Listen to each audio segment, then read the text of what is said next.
Thank you all very much. Thank you, Anna, for that kind introduction. It is great to be with you this morning and great to be back in Little Rock. I spent a lot of time here when I was the RNC chairman in the 2004 election cycle. 2003, 2004, it was a target state, a swing state. But after about my sixth trip, I remember calling Ken Mellman at the Bush-Cheney campaign and saying, you know, I think I need to be spending more time in Ohio and Florida because I just do not see Arkansas going for John Kerry for president. But it is a fantastic state, and Little Rock's a beautiful town. I say that not just to suck up to all of you in the crowd, not that I'm above that kind of thing, but I actually believe it. It is great to talk with you a little bit about the state of play in politics today and where things stand relative to the coming midterm elections, the future of the Republican Party. The Republican Party has been deemed dead 4 times in my lifetime. And were deemed dead just a year ago after losing the White House and the House and the Senate. But I think there are some signs of life out there. In fact, I tell people that change in the weather, if you're a Republican, that you're feeling, that's not just fall turning to winter. That is the strange sensation of wind at our backs, which we haven't felt for some time. It sure beats a full-force gale in your face, which we have felt for some time. And with the election wins in New Jersey and Virginia for governorship there, those are good harbingers, I think, for a revival for Republican fortunes. I volunteered as general chairman for the Virginia gubernatorial campaign of Bob McDonnell, which was a great race. And just to give you an example, he kind of personifies some of the change in fortunes. In 2005, Bob McDonnell was elected attorney general by the narrowest margin in Virginia history for an election, a statewide election, and won in a recount by less than 300 votes. A couple weeks ago, he was elected governor with the most votes ever cast for a governor in the history of the Commonwealth of Virginia. Pretty big swing in a 4-year time span, and a pretty big swing from November of 2008 to November of 2009. And I think that momentum is likely to continue into 2010. And so I thought I would share a couple of thoughts before taking questions or getting advice or suggestions from you while I'm here. A couple of thoughts on immediate opportunities that the Republican Party has, as well as long-term challenges that have to be addressed for us to become a majority party again in America. And I'll start with the immediate opportunities because they're here upon us now with less than a year to go to the midterm election. Historically, in the post-war era, in the first midterm election, the party out of power has a gain of 4 on average, gains 4 seats in the Senate and 22 seats in the House. I suspect we will exceed both of those numbers. I think we'll be north of 4 in the Senate and well north of 22 in the House. And I'll tell you why. I think that if you look at the public opinions, and Anna mentioned my organization, Resurgent Republic. In Resurgent Republic, some of you may be familiar here with a gentleman by the name of James Carville, who is a friend of mine and someone whose work I've admired for some time. And he started a group called Democracy Corps, which did a very good job for those on the other side of the spectrum from me in gauging public perceptions and opinions about public policy. So I started Resurgent Republic to do much the same thing. And we have been focused on independent voters since last April when I launched this organization. And what we've seen is independent voters moving away from President Obama and the Democrats that they strongly supported in 2008 and moving toward Republican candidates. We saw it very strongly in New Jersey and Virginia, where independents broke 2 to 1 for the Republican candidate. Now, we're also making some gains in terms of what's known as the congressional generic. If the election were held today for Congress, would you vote for the Republican or the Democrat? And we've moved to, depending on the polls, but in the Gallup +2, which is pretty significant for Republicans, and that gives opportunity, I think, for us. In 1994, when Republicans won the House for the first time in 40 years with the contract with America and Speaker Gingrich, and in the midst of President Clinton's first midterm, the congressional generic was at +2. So if that's any indication of where we are in things, that's a pretty good sign. I'm not predicting today that we win back the House of Representatives, but it's not out of the question. I would not have said that 3 months ago. And when you look at the Senate seats in play, starting right here, by the way, in Arkansas, where there's a vulnerable incumbent who's going to have to cast a tough vote here soon, one way or the other, on health care, and then maybe later on cap and trade, or cap and tax, as we call it, which is not going to be helpful to job creation in Arkansas. We have opportunities. That's the immediate opportunity, are some of these issues where Democrats in states like Arkansas and Louisiana and Colorado and some others, Nevada, will give us opportunities in the Senate. And when you look at some of the endangered incumbents here, Nevada, Connecticut, Colorado, I think we have great opportunities to make gains, even in places where we've not been competitive in some time. I think you'll see competitive races on the Republican side, including in California, where Barbara Boxer will be pressed for the first time in a long time. So I believe you'll see us make gains in the Senate. We've got to defend some open seats in places like Missouri and Ohio, which are swing states, Florida. But I think if we have a big wave election, those seats will remain safe. The House is subject to big waves. I'm here with my friend Tim Griffin. I think there's a great opportunity here in the 2nd Congressional District for a pickup, and pickups are all across the country. There are 49 Democrats who are representing districts that were won by Senator John McCain in 2008. 18 more are in seats that were won by President Bush in 2004. That's 67 Democrats essentially in red districts. And in a big wave election like we might see here, there's an opportunity for us to make gains. We need 40 seats. So I do believe that is a possibility. So that's the immediate opportunity for us, is to take advantage of frustration and concern out there, particularly over debt. Voters are very concerned about the mounting federal debt, and that's one of the things that really drives the independent voters. At Resurgent Republic, we did focus groups over the summer in 5 states, 4 of which had turned red to blue, Virginia, Ohio, Nevada, and Florida. And then we did Montana as well, where the margin dropped from 59% for President Bush in 2004 to only 50% for Senator McCain in 2008. We did pairs of focus groups in each with registered independents who voted for President Obama but were undecided on the congressional generic, so true swing voters. And I can tell you that the thing that most concerns them is mounting debt and rising debt. The fact is, debt per household will increase under the current budget to $540,000 per household. $540,000 per household in federal debt. And that's just simply unsustainable, and people are concerned about the impact that is going to have on future generations.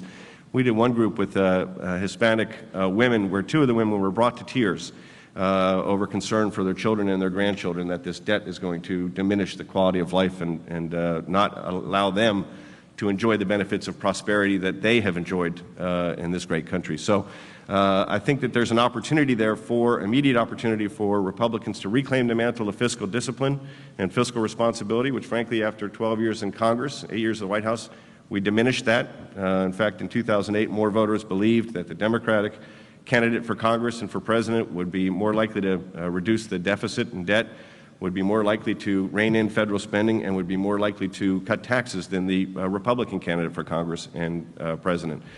Now, when you're a Republican running in that kind of environment, that's a tough environment, and so that is changing in this current thing. And the truth is that this administration, this White House, Speaker Pelosi, Leader Reid have done more to allow us to reclaim the mantle of fiscal responsibility and discipline than anything we could have ever done, frankly. So that's immediate opportunity. There are long-term challenges, however, as a party that we face that we've got to come to terms with, and there are 3 of them. One of them is demographic. The fact is that the growing share of the share of minority voters is growing, and our percentage of that vote is decreasing and declining. Now, I was not a math major, but I know that's not a good thing if you're a party trying to be a majority, and we have to change that delta there and close that. And so, for example, if you look at President Bush's election in 2000, which was, as you all may remember, a dead heat election, a 50-50 tie with a recount in Florida that you may remember. Some of us remember more vividly than others. I was on the ground in Miami-Dade, and I remember it vividly. But President Bush in that election got 54% of white voters, and it was a 50-50 split with Al Gore nationally. In 2008, John McCain garnered 55% of the white vote and lost by 7 percentage points because of the decreasing share of African American and Hispanic and Asian American votes that he got and that Republicans got in the electorate. We have to change that and reverse that if we're going to be a majority party. The fact is, if you kept all things constant and the percentage of the electorate projected for African American, Hispanic American, Asian Americans in 2020, which is only 3 cycles away, not very far in presidential politics, and the Republican nominee got the same percentages of the demographic as John McCain got, the Republican will lose by 14 percentage points. And so we have to do a better job of reaching out to African American voters, Hispanic voters, Asian American voters, minority voters of all kinds. We're the party of Lincoln. We have every right to compete with the African American vote and should. And it's not in the interest of, I know it's not in the interest of the Republican Party to cede the black vote to the Democrats. It's not, more importantly, it's not in the interest of black voters to have the vote ceded, to have one party take it for granted and one party not contest it. It's going to be difficult, I realize, with the historic president in the White House, but we have to do the real work of appealing to minority voters and Hispanic voters as well. Hispanics are 15% of the population, 9% of the electorate. That gap between their percentage of the electorate and the population is going to grow, is going to shrink, and their percentage of the electorate is going to increase. And yet we dropped from 44% of the Hispanic vote in 2004 for President Bush to 31% in 2008. When you have that kind of drop with Hispanic voters, it's not surprising that states like Florida, Nevada, New Mexico, and Colorado would flip from the Republican column to the Democratic column. And truthfully, I believe had Senator McCain not been the party's nominee, Arizona very well could have been in the same category. So we have to do a much better job of taking our message into traditionally non-Republican communities and getting the vote there. And I think we will. So that's the first thing, is the demographic challenge. The second thing is the geographic challenge. The fact is that the party has been being pushed in from the 2 coasts and down from the Great Lakes, and we are at risk of becoming a southern tier and mountain state party unless we are more competitive in the Northeast and in the Great Lakes and on the West Coast. With the addition of Ohio and Indiana to President Obama's Electoral College tally, the Electoral College map is now blue from Maine all the way across to Minnesota. And with the addition of Virginia and North Carolina, it's blue all the way from Maine down to North Carolina. That's spotting an awfully big advantage to the other side. And of course, the whole West Coast is blue as well. If you look at the makeup in the House of Representatives, for the first time since the Civil War, after the 2006 elections, we have no Republicans in the U.S. House delegation from New England. 23 House seats and not a single Republican, with Chris Shays' loss in Connecticut in '06. You can drive from Port Angeles, Washington State, which is right across from British Columbia, all the way through Washington State along the West Coast, and then all the way through Oregon, and all the way through Northern California, and all the way through Central California into Southern California, over 1,000 miles, and not drive through a Republican congressional district. So we have got to get folks who can run and win on the West Coast, in the Northeast, and in the Great Lakes. And I credit the Democratic Party for having figured out how to recruit candidates who may not agree with every plank in their party's platform.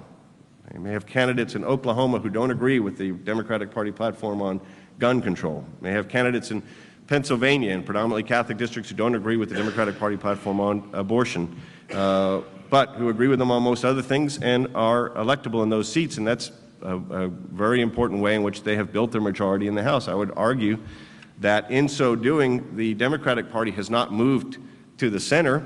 If anything, if you look at Speaker Pelosi's agenda, I would say that the Democratic Party has moved to the left.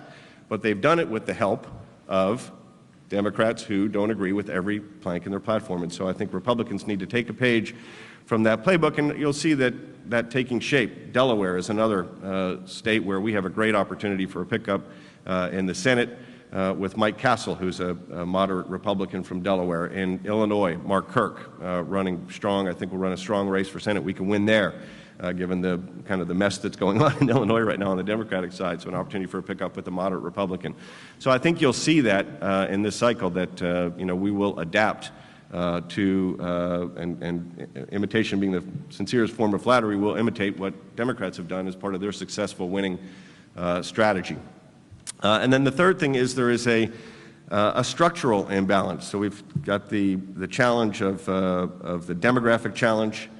In that, by the way, in addition to minority voters, younger voters, we have to do a better job of appealing to younger voters. It's fine for them to vote, 18 to 34-year-olds vote one time for the Democratic candidate for president. But vote the second time, it starts to be habit forming, and that's a risk for Republicans, and we need to make sure that we get a bigger share of the younger vote in the next cycle. So the demographic and then the geographic, and then the third thing is the structural imbalance that we need to do a better job of addressing. And the other side has been better at raising and deploying resources. Those who come from the more liberal side of the political spectrum. In the last election, for example, in 2008 presidential cycle, those who supported President Obama from his own campaign, from the Obama-Biden campaign committee, to the Democratic National Committee, to the AFL-CIO and SEIU, Sierra Club, MoveOn.org, Moving America Forward, these various groups, spent $1.1 billion to elect President Obama. On the right, from the McCain campaign to the Republican National Committee to the Right to Life or conservative-leaning groups, spent $630 million. So outgunned by over $500 million. That goes a long way in campaigns and does make states like Virginia, North Carolina, and others more competitive, Montana, than they've been in a long time.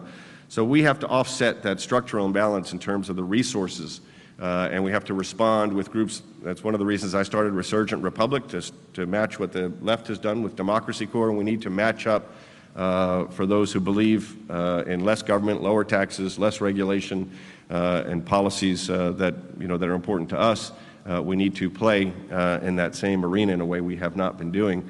And we have to adapt technology. The Obama campaign really blazed a trail in direct voter communication through social networks like Facebook and through Twitter and YouTube and text messaging.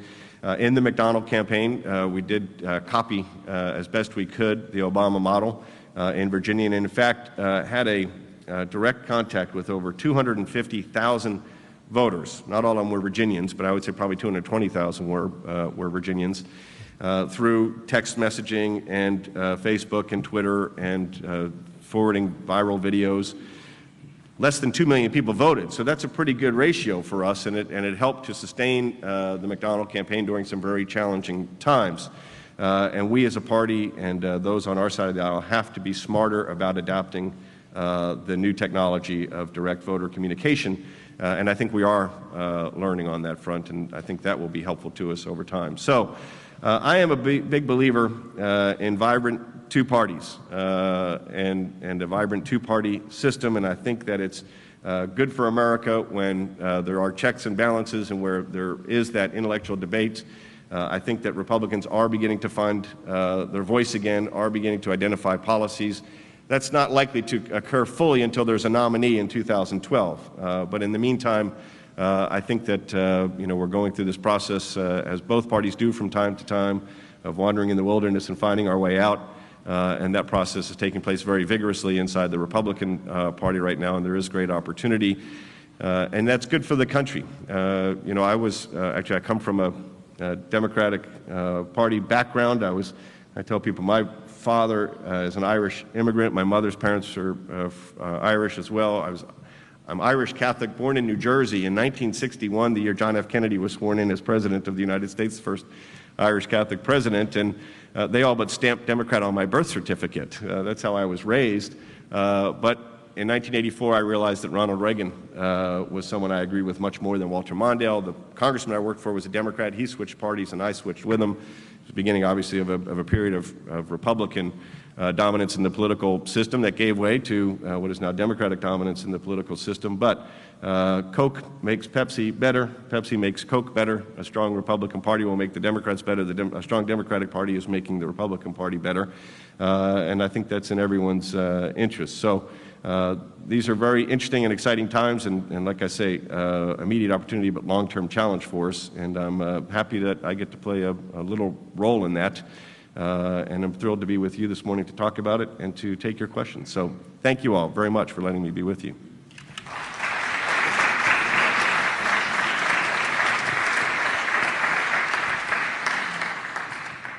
All right, all you political animals, you got a shot here.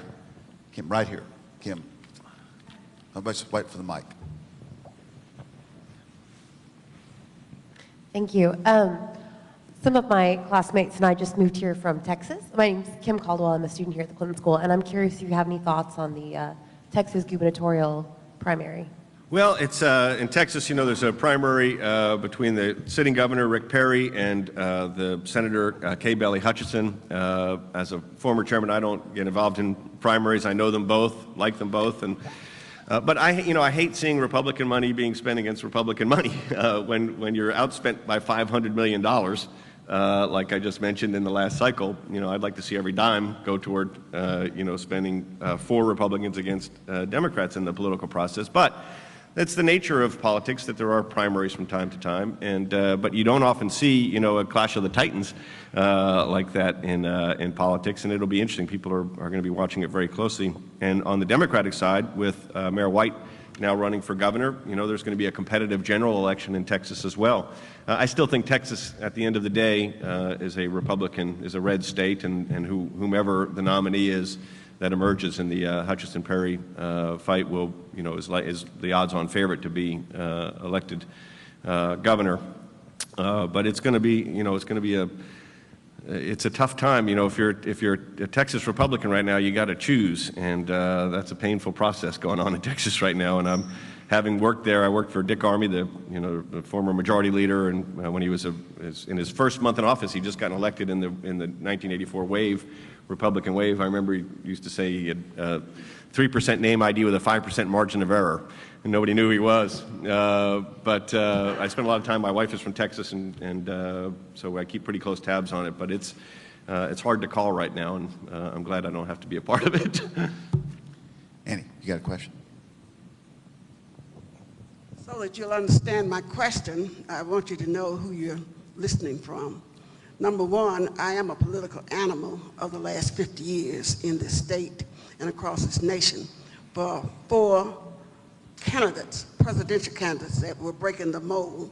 That was Jesse Jackson, that was Barack, and that was Bill Clinton. And I did 10 states or more for each one of them.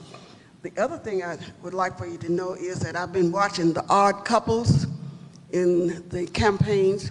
Bill and Hillary were odd couples as related to, she was a staunch Methodist and he was a staunch Baptist, and in the Bible Belt that's significant. And then I've been watching the state of California, the marriage in their state house. So my question is, when I think in terms of my political animal history, when we dealt with the ERA and its relationship to abortions now, which has risen again, and ERA is going to rise in this state again, I'm concerned about the digital divide as it relates to the African American and the Hispanic populace that's going to be the majority very, very soon in this century. My question is, how much does the land and the person, I read 4 chapters of the book last night after I got home, and it's pretty clear to me that where you were born and reared, just as you just described your heritage. No, you read 4 chapters of my book. No.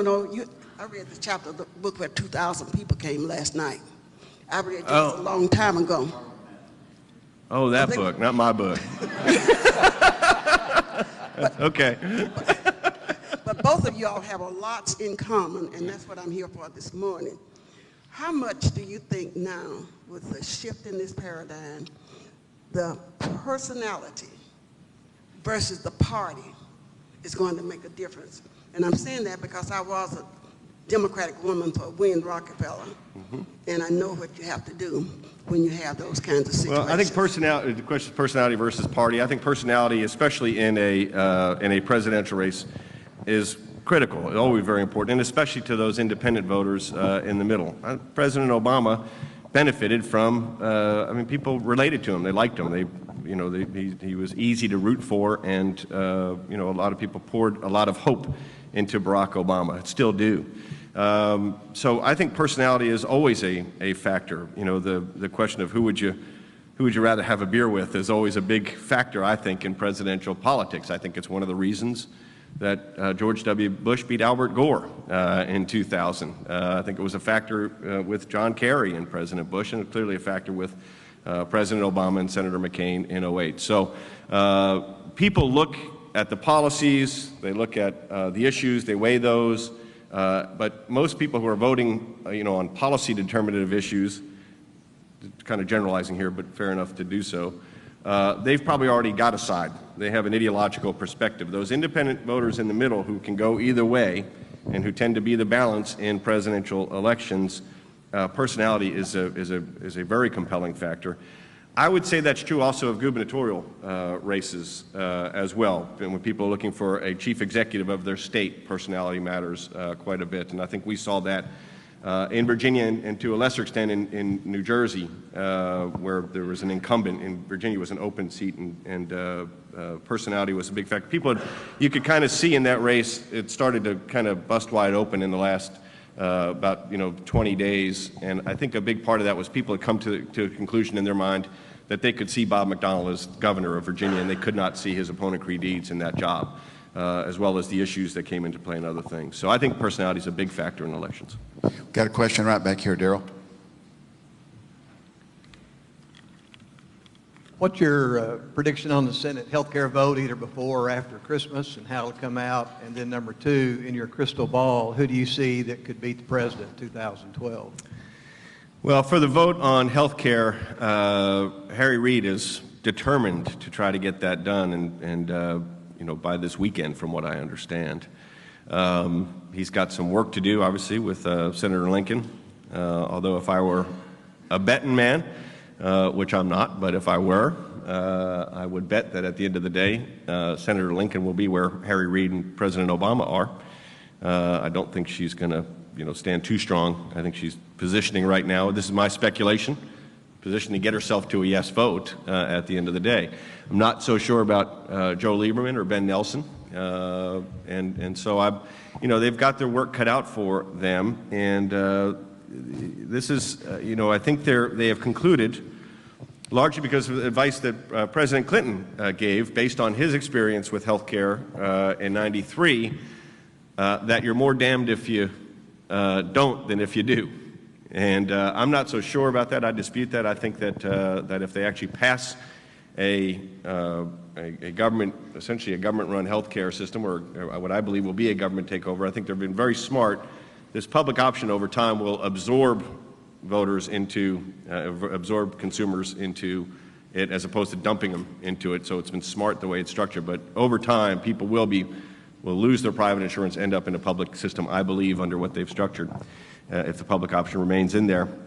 I think that if they do that in the face of pretty stiff opposition from the public, they will pay a price. Now, I think they're prepared to pay that price. I think Speaker Pelosi is prepared to, in her mind, lose 20 seats to get this done.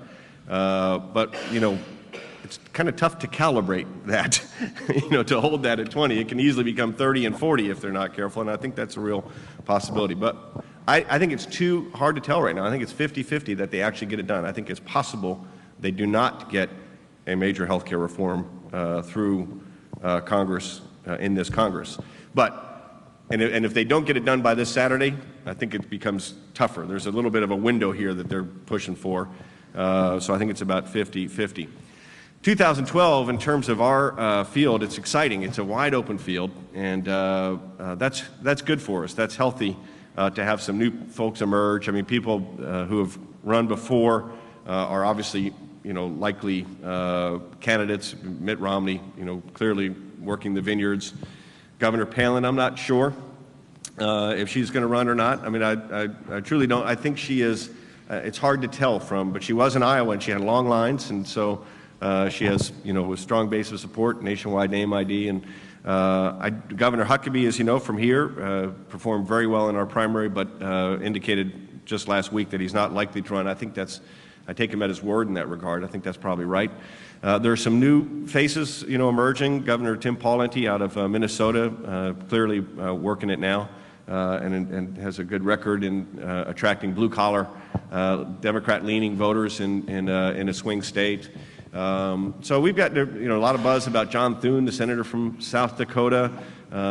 Some folks out there. I know I always get it. I want to answer your question, and I'm always worried I'm going to antagonize somebody by not mentioning them or leaving somebody off the list. But it's early.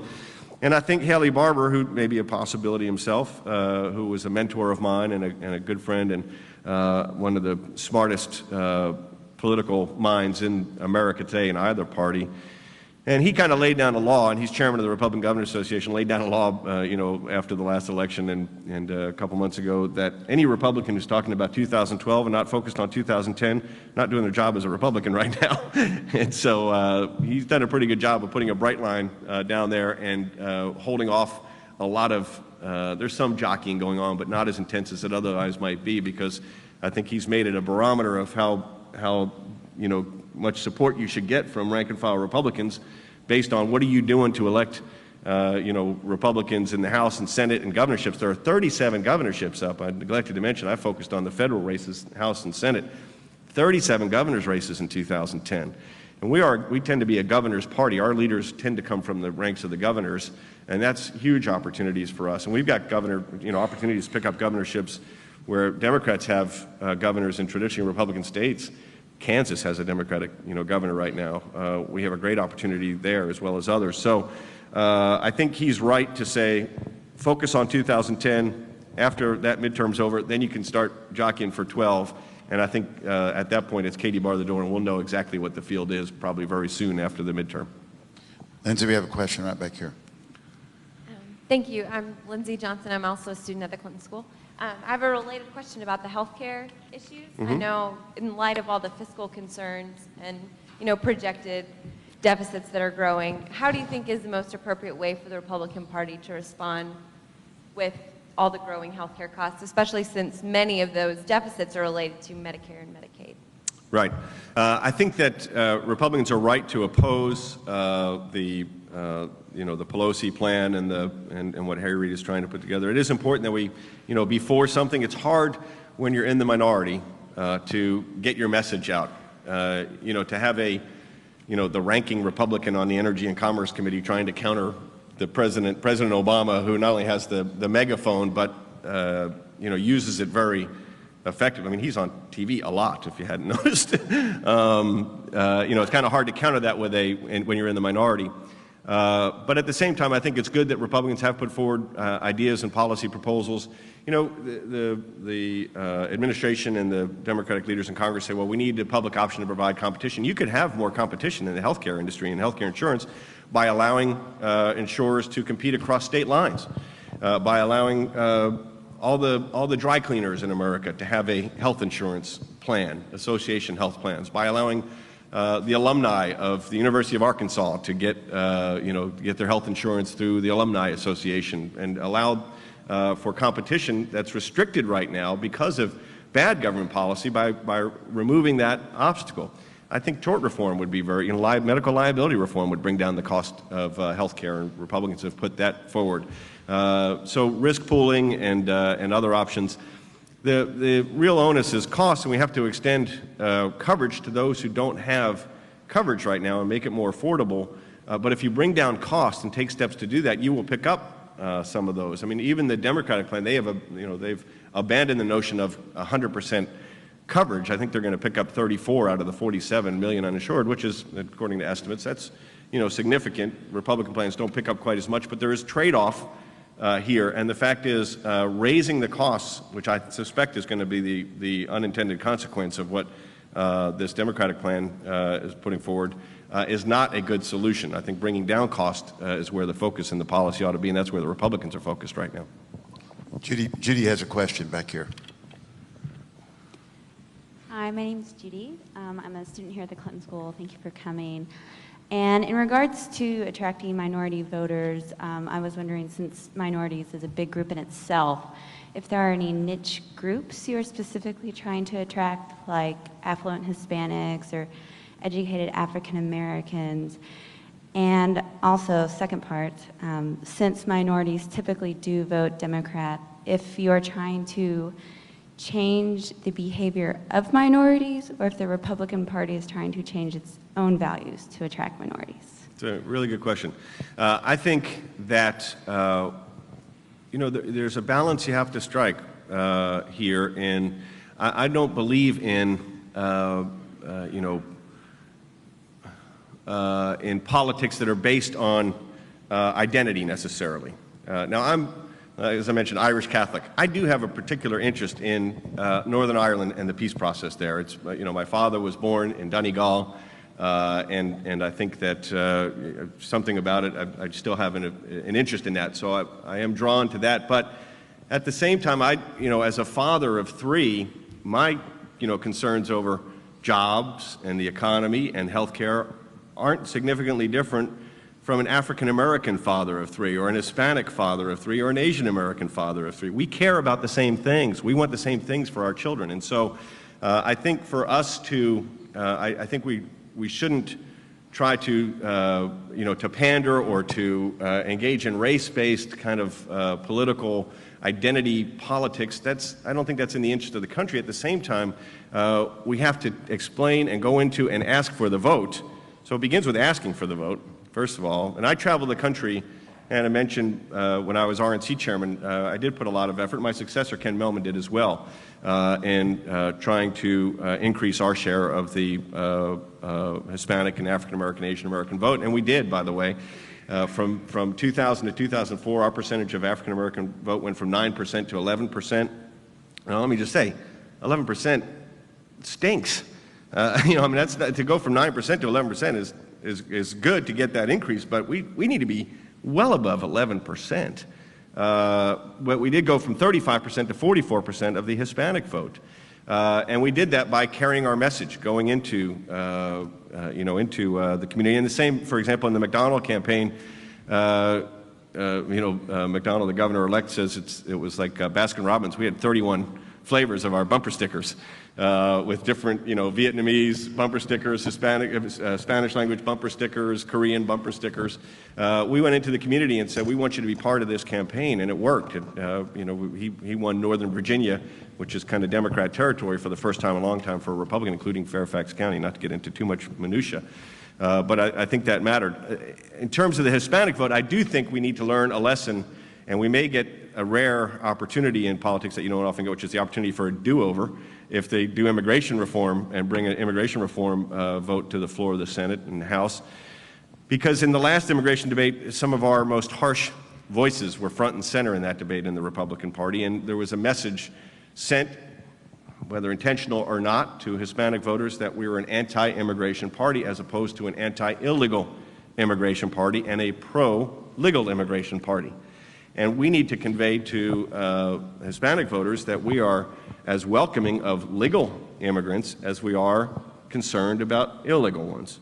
And people who come to this country to work hard and provide a better quality of life for their children and their grandchildren, and come here legally, they need not only to be welcomed in the country, but welcomed into our party, because they will be patriotic Americans who contribute to society. Again, that's not something I read in a book somewhere.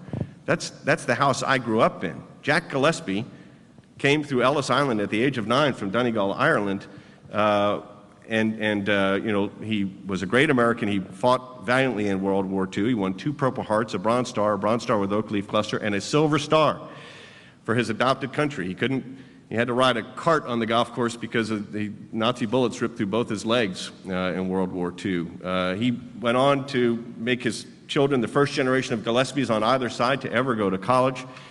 And at the end of the day, he lived every Irishman's dream. He bought his own bar. So he was born in Donegal, Ireland, but he died a great American. And, we need to make clear to folks who come to this country legally that, that we want them here and we want them voting Republican. This gentleman in the blue shirt right here has had his hand up for a long time. Thank you. As a background, I've immigrated legally 4 immigrants. 3 of them are now American citizens. Just set the tone. Great. When I think of your party, I look to Rush Limbaugh for guidance and spokesman, his tag-alongs. Are you happy with that, or is there any plans to replace him? That you're looking to rush for That's Republican? that's what I think of the Well, Republican yeah, I mean, Party. you're free to look wherever you want. But Rush Limbaugh is a friend of mine, and if we didn't have Rush Limbaugh and Sean Hannity, we would have to invent them to get message out and to get information out that you might not read in the New York Times or the Washington Post or see on MSNBC or NBC or CBS or ABC or the Associated Press. But I think Rush Limbaugh would be the first to tell you that what it takes to attract a massive listenership is not the same thing it takes to attract voters. And the fact is that not all Republicans listen to Rush Limbaugh, and not all Rush Limbaugh listeners are Republicans. But he's very successful, and for a good reason. But at the same time, I think in terms of lessons for our party, voters don't look to their elected leaders to talk in the same way they might listen to in their car radio on a talk radio program. And I think that's important for elected Republicans especially to understand. And so I'll give you another example from Virginia, just because it's fresh in my mind, and it was a very pleasant experience, the Virginia governor's race. But Bob McDonnell was a great candidate, and one of the two examples when President Obama came into campaign for Creed Eads, the Democratic nominee, and Bob McDonnell was asked, "What do you think President Obama is coming into Virginia to campaign for your opponent?" And Bob McDonnell said, "President of the United States is always welcome in the Commonwealth of Virginia, and if I'm elected governor, I'd like to welcome him back someday." I don't agree with him on card check, on cap and trade, on the debt. I do agree with him on charter schools. If there are areas we can work together, we will. That's what voters want to hear. They don't want a harsh attack from a potential governor on the President of the United States coming into the state. One candidate, a Republican candidate, running for the House of Delegates, referred to the Obama White House as domestic terrorists, and said that if we didn't win, Republicans didn't win at the ballot box, we'd have to resort to the bullet box. When McDonnell was asked about that, he said that she does not speak for the Republicans I'm talking to around Virginia, and I will not campaign with her, and I will not campaign for her. So we have to set the right tone, and I think as one who worked for President Bush, the harsh personal attacks against President Bush, I think were wrong. I think it would be wrong to engage in harsh personal attacks against President Obama. President Obama, I think, has made a very tough decision and the right decision relative to Afghanistan, for example. I had a reporter say, "Well, this is Obama's war now." I said, "That's just wrong. This is America's war. Those men and women in uniform fighting in Afghanistan are all Americans. They're not Democrats. They are not Republicans. Iraq was not Bush's war, and Afghanistan is not Obama's war.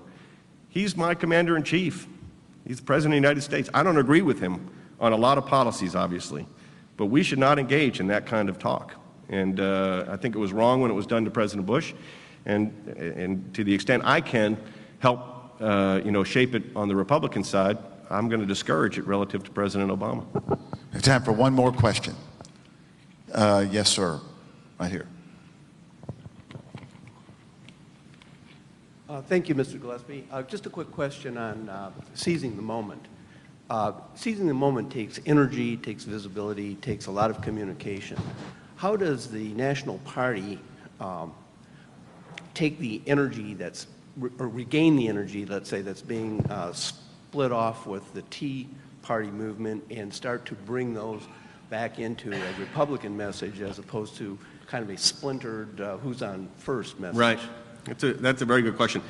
First of all, I'm not sure that the Tea Party movement and the folks who've been coming to the town hall meetings and going to the rallies are splitting off. I think that's new blood. I think those are folks who haven't been engaged or involved politically for the most part over time, and they don't relate to either party right now. They don't identify as Democrats. They don't identify as Republicans. They identify they're driven largely by debt and concerned over a shifting transformation of the government's relationship to the individual and to business in our economy, whether it's in healthcare, energy, auto industry, the banks, down the line.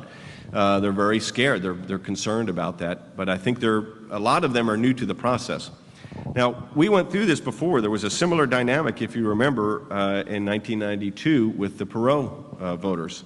And they were driven by concern over the deficit, as you may recall, and trade to a certain extent, but mostly the deficit. And they came into the political process in support of Ross Perot in 1992. Over time, they realized in the political process that they were probably better off voting for the Republican candidate than the Democratic candidate if they really wanted to stay involved and to make a difference. If your concern is too much government in the economy, too much federal spending, taxes going too high, the federal government making decisions about your health care or about your car dealership is going to stay open in your neighborhood.